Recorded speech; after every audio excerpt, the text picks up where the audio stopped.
Assalamualaikum warahmatullahi wabarakatuh. Perkenalkan, nama saya Fatur Rahman Saputra, nomor absen 11 dari kelas 12 TKRO 1. Saya akan menafsirkan surah Luqman ayat 13 dan 14. Surah Luqman adalah surah yang turun sebelum Nabi Muhammad SAW berhijrah ke Madinah. Semua ayat-ayatnya Makkiyah. Demikian pendapat mayoritas ulama. Dinamakan surat ini dengan Luqman dikarenakan surat itu mengandung berbagai wasiat dan nasihat yang disampaikan Luqman pada anaknya.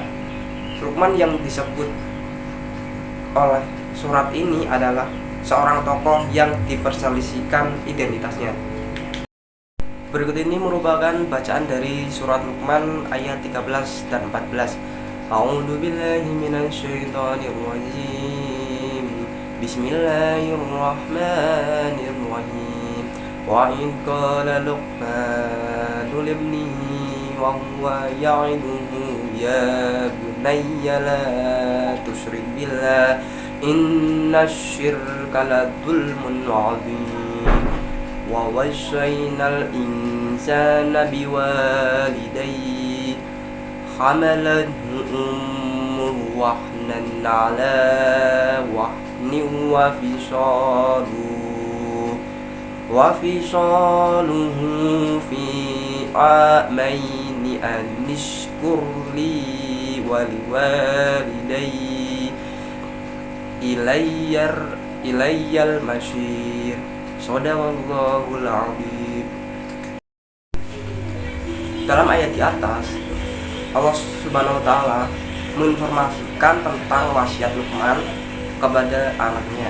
Wasiat pertama adalah agar menyembah Allah Subhanahu wa Ta'ala yang Maha Esa tanpa menyekutukannya dengan sesuatu apapun.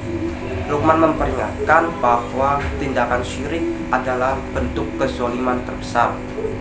Al-Bukhari meriwayatkan dari Abdullah, dia berkata ketika turun ayat, orang-orang yang beriman dan tidak mencampurkan keimanan mereka dengan kezaliman, hal itu terasa amat berat bagi para sahabat Rasulullah SAW dan bertanya,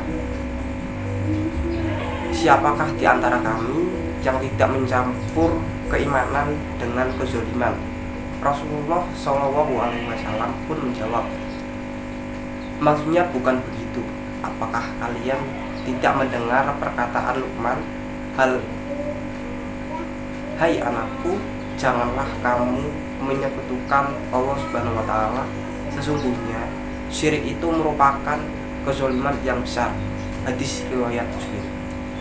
Kemudian nasihat untuk menyembah Allah Subhanahu wa Ta'ala dikarenakan dengan perintah untuk berbuat baik kepada orang tua, dan kami wasiatkan kepada manusia supaya mereka berbuat baik kepada kedua orang tua. Ibunya telah mengandungnya dalam keadaan lemah yang bertambah lemah, bermanja, dan menyapinya selama 2 tahun, yaitu mendidik dan menyusuinya. Pada ayat yang lain, Allah Subhanahu wa Ta'ala berfirman, dan para ibu menyusui anaknya selama 2 tahun. Allah Subhanahu wa Ta'ala menyebut-nyebut penderitaan, kepayahan dan kerepotan ibu dalam mendidik anak siang dan malam untuk mengingatkannya tentang ihsan, kebaikan dan ketulusan seorang ibu kepada anak-anaknya. Oleh karena itu, Allah Subhanahu wa Ta'ala berfirman, bersyukurlah padaku dan kepada kedua orang tuamu. Berikut merupakan tafsiran dari surah Luqman ayat 13 dan 14.